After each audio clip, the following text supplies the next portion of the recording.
कोणतंही मृत्यूपत्र, त्या मृत्यूपत्रावरनं निर्माण झालेले वाद आणि वादाअंती त्या मृत्यूपत्राची सिद्धता ही कोणत्या तत्वानुसार होईल किंवा सिद्धता करण्याकरता काय गरजेचं आहे, हा एक अत्यंत आणि अनन्यसाधारण महत्त्वाचा प्रश्न आहे.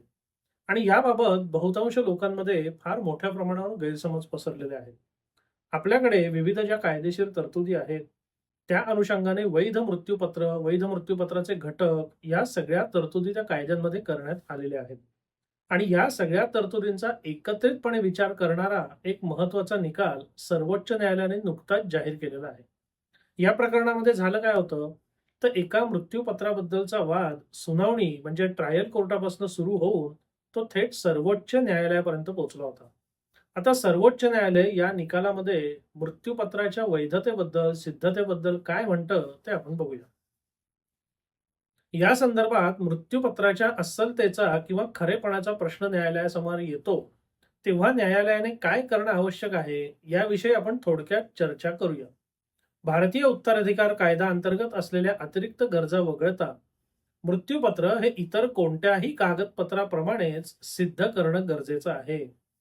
भारतीय पुरावा कायदा कलम 67, 68 आणि भारतीय उत्तराधिकार कायदा कलम 59 आणि 63 यांच्या आधारे खालील गरजा किंवा घटक पूर्ण करणं हे गरजेचं आहे.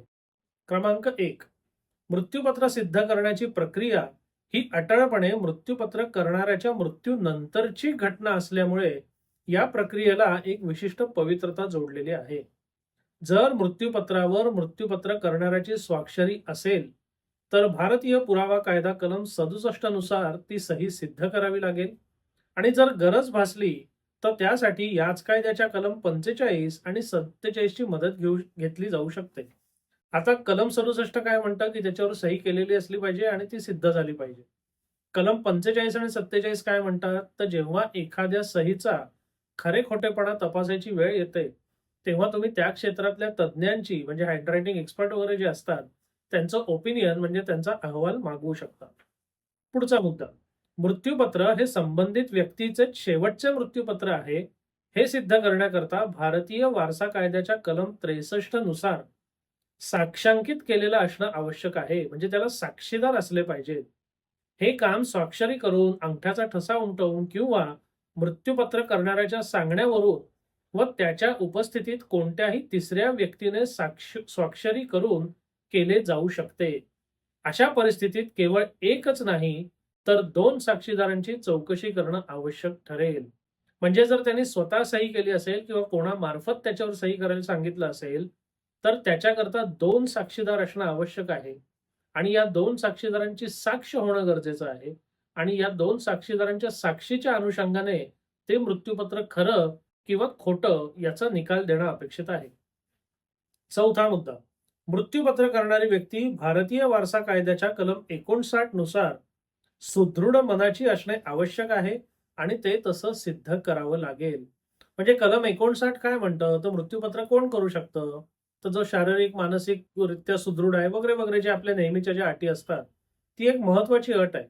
मग जेव्हा मृत्यूपत्र एखादं खरं आहे का खोटं आहे याचा विचार करायचा असतो, तेव्हा कलम 59 आणि त्या अंतर्गत त्या मयत माणसाची तेव्हाची सुदृढता हा एक महत्वाचा मुद्दा ठरतो. आणि या मुद्द्याचा निकाल देणं हे मृत्यूपत्राच्या वैधतेच्या निकालाकरता अनन्यसाधारण महत्वाचं आहे. याच्याकरताच आपण मृत्यूपत्राला वैद्यकीय दाखला आणि 2 साक्षीदार नेमतो. जेणेकरून वैद्यकीय दाखल्याच्या अनुषंगाने त्या माणसाची त्यावेळची परिस्थिती काय होती, शारीरिक, मानसिक, बौद्धिकदृष्ट्या तो सक्षम होता का, हे सिद्ध करता येऊ शकेल. 5वा मुद्दा, मृत्यूपत्राची अंमलबजावणी किंवा अंमलबजावणीची प्रक्रिया सिद्ध करण्याकरता किमान एका साक्षीदाराची न्यायालयात चौकशी करणं अनिवार्य आहे.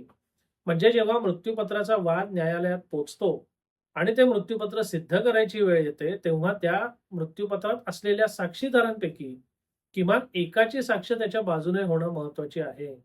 म्हणूनच मृत्यूपत्राला जेव्हा आपण साक्षीदार नेमायची वेळ येते, तेव्हा आपण समवयस्क साक्षीदार न नेमता या मृत्यूपत्राच्या अनुषंगाने जेव्हा केव्हा न्यायालयीन प्रकरण घडेल, त्यावेळेला निसर्ग नियमाने हयात असायची शक्यता जास्त असेल असे साक्षीदार निवडलेले पाहिजेत.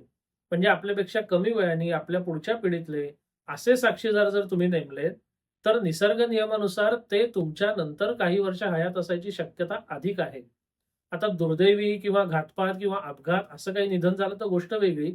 पण सर्वसामान्य परिस्थितीत तुमच्यापेक्षा कमी वयाची व्यक्ती तुमच्यानंतर जास्त काळ हयात असेल आणि तो जर साक्षीदार असेल, तर त्याला न्यायालयात हजर राहून साक्ष देणं शक्य होईल.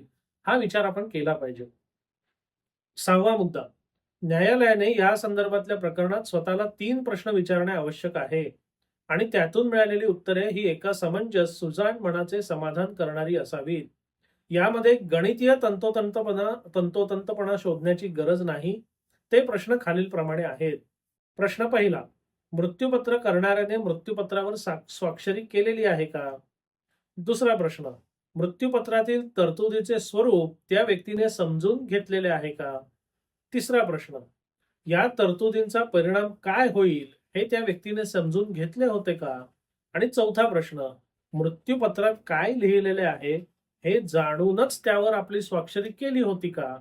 या सगळ्या प्रश्नांची उत्तरं शोधणं अनन्यसाधारण महत्वाचं आहे आणि या प्रश्नांच्या उत्तरांवरच मृत्यूपत्राची वैधता सिद्ध होते का सिद्ध होत नाही हे ठरणार असतं. म्हणून मृत्यूपत्राच्या एकंदर वादासंदर्भात, त्याच्या सिद्धतेसंदर्भात सगळ्या महत्वाच्या तत्वांची माहिती एकाच निकालात देणारा म्हणून हा निकाल अनन्यसाधारण महत्वाचा आहे. आपण जर मृत्यूपत्र करणार असाल, मग ते तुमचं असो, तुमच्या पक्षकारांचं असो, तर ह्या सगळ्या मुद्द्यांचा विचार त्या मृत्यूपत्राच्या लेखनामध्ये केला पाहिजे. त्याचबरोबर मृत्यूपत्रासंदर्भात जर वाद निर्माण झाला असेल, मग तो तुमचा असो किंवा तुमच्या पक्षकारांचा असो, तर त्या वादात आपली बाजू या निकालात जी तत्व दिलेली आहेत त्या कसोटीवर तपासून बघितलं पाहिजे आणि पुढची रणनीती किंवा पुढचा सल्ला मार्गदर्शन आपण पक्षकाराला करू शकतो. थोडक्यात काय तर मृत्यूपत्र आणि त्याची सिद्धता याच्याकरता हा निकाल अभ्यासणं अनन्यसाधारण महत्वाचं आहे. या निकालाच्या प्रकरणाचा तपशील तुम्हाला व्हिडिओच्या डिस्क्रिप्शन मध्ये मिळतील.